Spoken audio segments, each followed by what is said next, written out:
The green and yellow LEDs around each knob in the EQ section represent the dime zone settings. Setting each knob to a yellow or green position will achieve the tone that dime delivers on stage or in the studio. Although good guitar playing technique is also needed.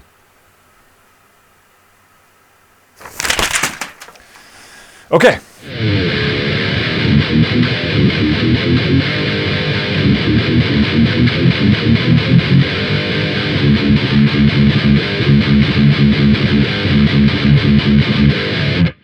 There it is.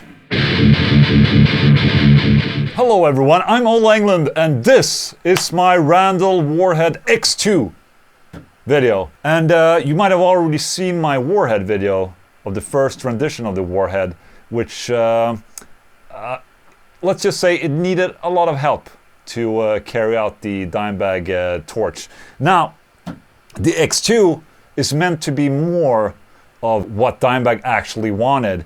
And just taking a quick look at the front here, as you can see, it has this really ugly faceplate. If you check on the layout, they made a lot of changes from the first Warhead. As you can see, they totally removed the digital effects parts, which makes total sense because they sucked, basically.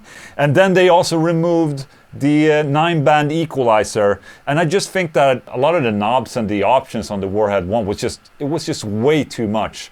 And for the average user, people would have gone crazy using that amplifier. So they've definitely gone the more scaled down route this time, which is nice to see.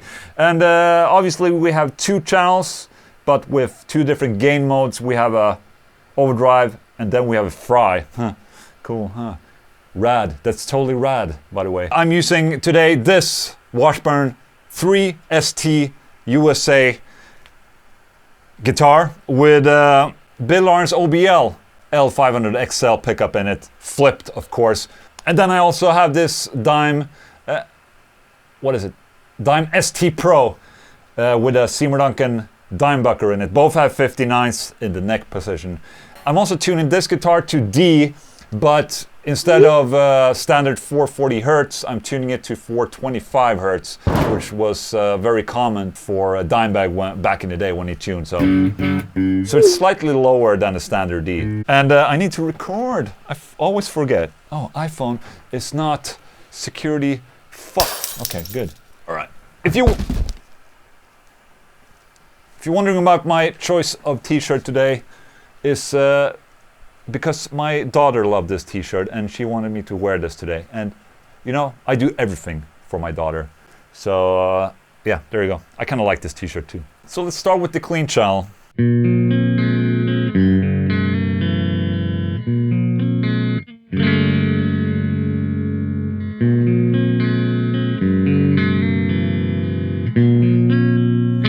Oh!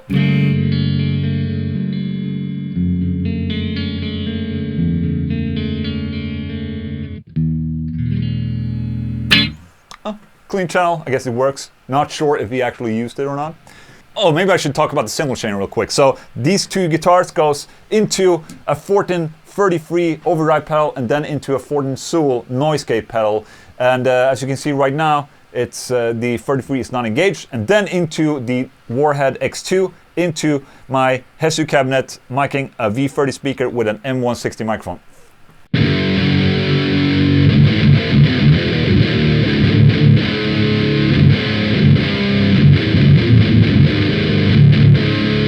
You know what I really like? That there's a warning here saying this amp was designed with extreme high gain and does not require the gain knob to be set on 10. The dime gain setting is 7. Oh, good.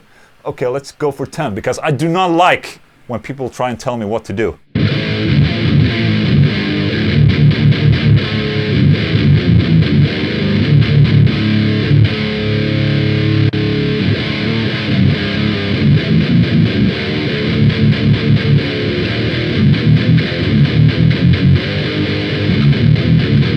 Alright, so let's go through the knobs a little bit. Density knob, I read about this in the manual. It's basically like a low... Let me read that real quick. Where is the manual? Oh, I just printed it for the sake of this video. Look, it's good that I have a printer so I can print the manual. Dear Randall owner, go fuck yourself. Did not actually say that, just kidding. Okay, what the fuck is on? I can't turn the page. Come on. Okay, let's go. Density. This active EQ control of a specific preset low frequency and allow you to dial in the amount of low and boost. This knob works great with speaker cabinets using a 15 driver. So if you remember, Dimebag had his 2x15 cabinet at the bottom of his 4x12 cabinet. So I guess this is a good knob to just, you know, balance the two different cabinets together. But if you listen to it here,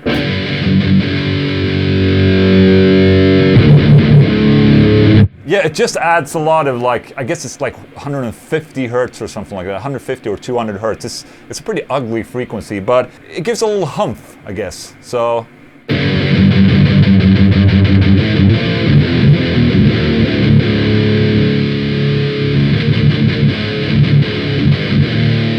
bass.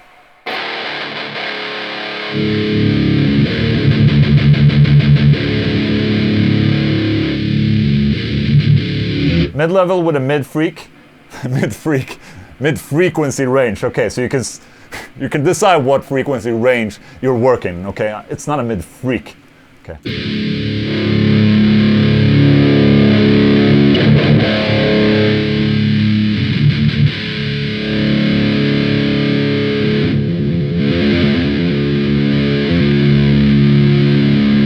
Another cool thing, you can see that at some places the LEDs here are red, but at some places they're green and yellow. And this is actually where Dime used his settings. It's kind of a fun feature that, you know, this, when you put it to the green spot on the knobs here, that's where Dimebag would put his settings. So like this. So right now, is it green everywhere? Yeah, this is supposed to be the Dime setting. It's kind of a fun feature right there that you don't have to check the manual for settings or something like that.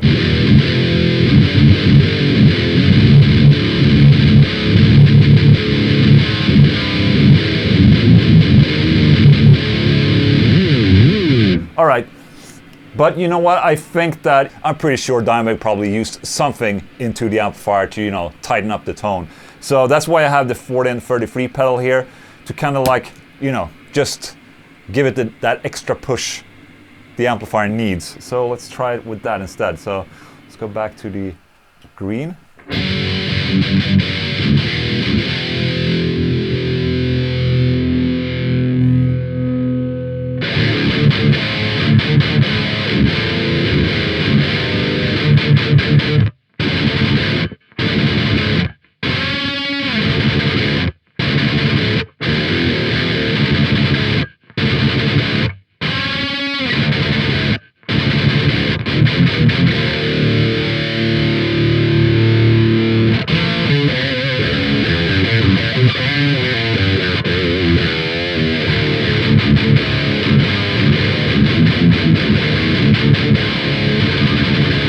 I think it definitely sounds a lot closer to Dimebag when you're having some sort of overdrive or some sort of boost in there.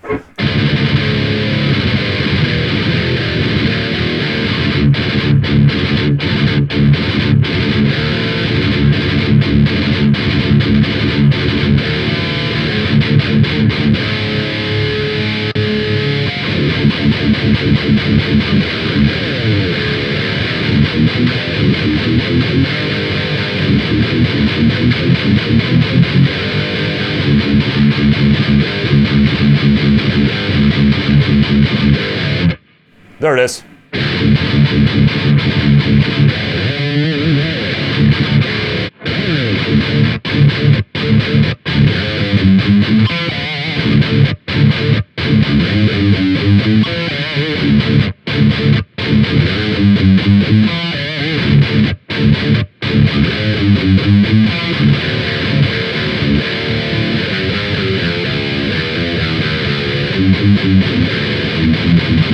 Now it sounds good.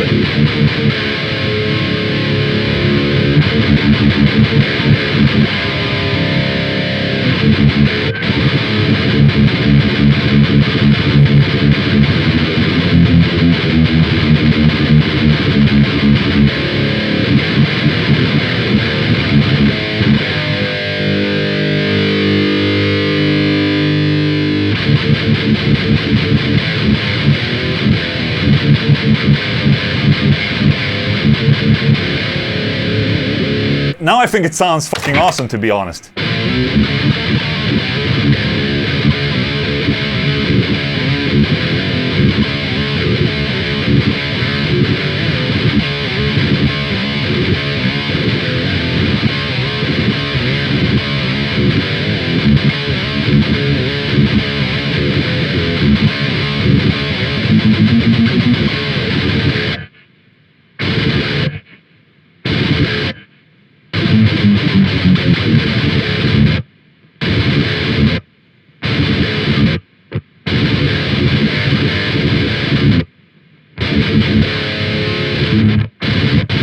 Yeah, it sounds killer now.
Alright, let's switch guitar a little bit. That was fun. So this guitar is tuned to standard D in 425 Hertz, but with a low octave G for Underground in America. You might have seen that cover, and Sandblasted Skin.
This noise gate is cutting me off a little bit.